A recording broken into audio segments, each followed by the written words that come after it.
बस हो गया। आप कपड़े पहन सकते हैं।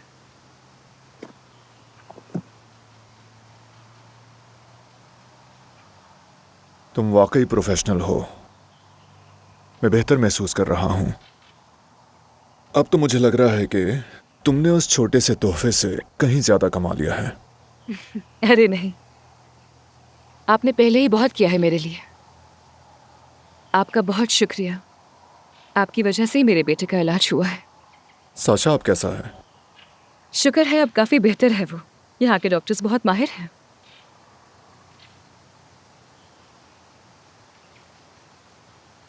तुम जल्द ही तुर्की से वापस चली जाओगी।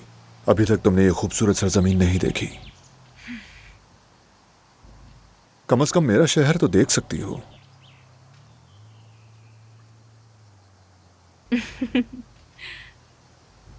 मुझे लगता है मिसेस एडजे जाने की इजाजत नहीं देंगी।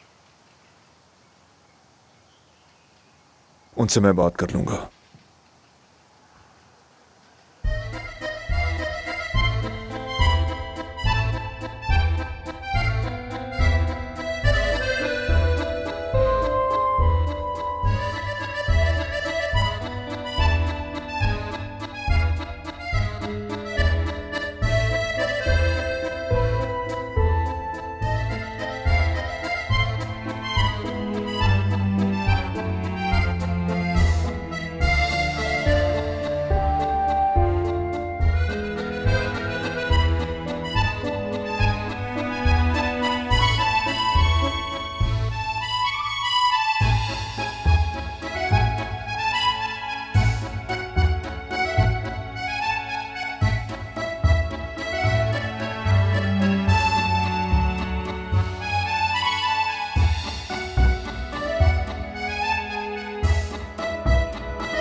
अच्छा, तो ये सब चल रहा है।